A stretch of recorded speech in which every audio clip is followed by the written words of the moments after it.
Welcome to The Explainer. Today, we're tackling something huge, a question that every single multinational company has to answer when they go global.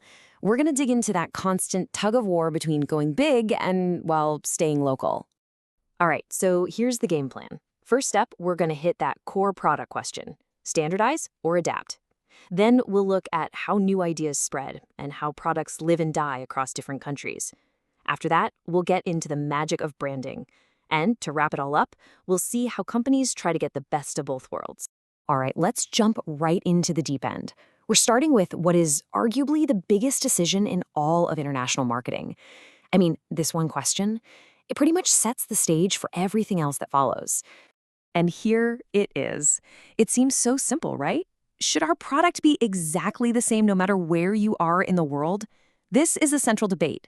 Do we go for standardization, maximum efficiency, one consistent look and feel, or do we switch things up and adapt, really trying to connect with local people and their culture? So this slide really lays out that core conflict. Think of it like this. Standardization is all about the factory. It's the appeal of efficiency, right? Pumping out one single product, driving down costs. It's a beautiful thing for the bottom line. But then you have adaptation. That's all about the customer. It recognizes that, what works in Tokyo might not work in Texas. You've got different tastes, different rules, even different climates to deal with. Okay, so it's not just a simple yes or no answer. It's really more of a spectrum, a range of choices. You can see it here like a ladder. At the bottom, you've got straight extension. That's the easiest path. Same product, same ads, super low cost. But as you climb up, you get more involved. Maybe you just tweak the promotion, or maybe you change the product itself. And right at the top, product invention. That's where you create something totally new for a market. Now, obviously, the higher you climb, the more it costs, but the payoff, well, the potential to really own that market gets a whole lot bigger. So let's zoom in on one of these strategies, dual adaptation. This is the whole shebang. We're talking about a company deciding to change both the actual product and how they sell it. It's a huge commitment, right? You need to really understand the local market, but if you get it right, man, the results can be incredible. And Kellogg's in India? It's the perfect story to illustrate this. They didn't just show up and try to sell cornflakes. They did their homework. They realized, hey, India is a rice country. So what do? They created something completely new, Basmati flakes, a product made for the local taste. And they didn't stop there. The ads were all about Indian family values. Product and promotion, both totally tailored. That right there is dual adaptation in action. Now, on the flip side, let's look at Unilever's Lux soap.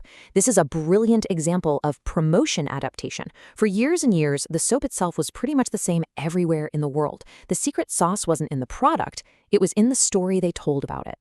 So get this, the big idea globally was always the beauty soap of film stars. But in India, they didn't just use any film stars. They used legendary Indian cinema icons. And they used this nostalgic, kind of old-timey feel in their ads. So you see, the soap is the same, but the message, the feeling, that was totally customized to connect with India's love for its own cinema history. Super smart. Okay, so we've talked about the what the product actually is, but just as important as the when. A product story isn't a single snapshot in time. It's a movie. It changes. And that brings us to this whole idea of timing and the product lifecycle on a global scale.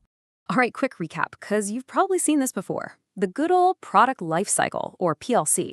It's a super useful concept. Products are born, they grow up, they mature, and eventually they decline.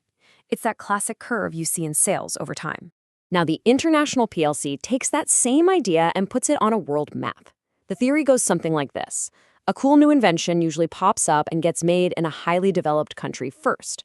Then, as it gets more popular and easier to make, production starts moving to other developed countries. And finally, when it's a totally standard product, manufacturing shifts to developing countries to get those costs way down. So imagine you're a global product manager. This creates a mind-bending puzzle for you. On any given Tuesday, you might be treating your product like a cash cow in, say, Germany, where it's super mature. At the same time, you're trying to manage its slow decline in the US, while also pouring millions into launching it for the very first time in Brazil, all for the same product. It's a massive juggling act.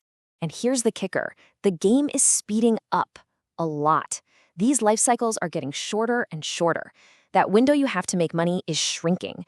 So now, time to market, Literally how fast you can get an idea from a whiteboard into a customer's hands is everything.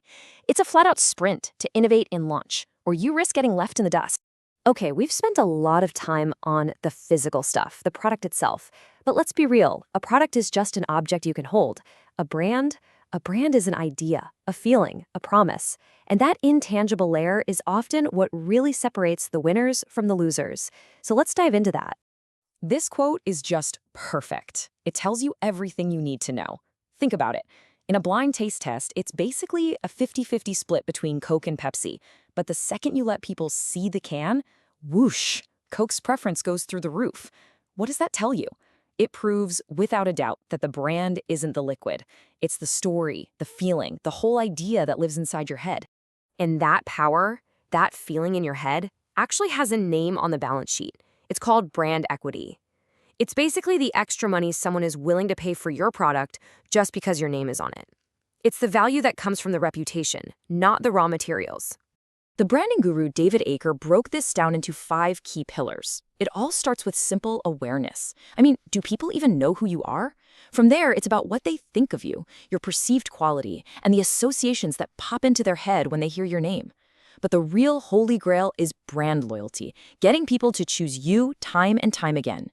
You combine that with your trademarks and patents, and suddenly you've got a powerful shield against your competitors. So you see where this is going, right? We're back to that same fundamental question we had with the product itself. Do you go for one massive global brand that's the same everywhere, think Coca-Cola? Or do you build up a collection of different local brands, each one a hero in its own market? I love this example. Madame Tussauds is a masterclass in what people call a glocal strategy. The brand promise is the same all over the world. You're going to see amazingly lifelike wax figures of famous people. That's the global part. But the execution is totally local. If you go to the one in Shanghai, sure, you'll see a global star like David Beckham, but right next to him, you'll see the Chinese basketball hero Yao Ming. See? Global brand, local flavor. So here we are again, staring at a strategic trade-off. It's pretty clear, right? A single global brand is efficient, it's consistent, but it can also feel a bit impersonal or foreign. Local brands, they can connect on a much deeper level. They feel like they belong. But man, it's way more expensive and complicated to manage a whole bunch of them. Okay, so we've kind of pulled apart all these different pieces, the product, its life cycle, the brand. But of course, in the real world, these aren't separate decisions. They all have to work together. And that's the final piece of the puzzle. How do you tie it all together into one smart, cohesive strategy? At the end of the day, there is no single right answer. There's no magic bullet. The secret to winning in international marketing isn't picking one strategy and sticking to it. It's about being a master juggler. You're constantly balancing 3 things: your global identity, your local relevance, and your operational efficiency. Getting that balance right, well, that's not just a science, it's an art. So I want to leave you with one last question to chew on. In this world we live in, that's getting more connected by the second, does that deep local knowledge, that willingness to go the extra mile like Kellogg's did, does that become more important for a brand to cut through the noise? Or does it become less important as we all get more similar?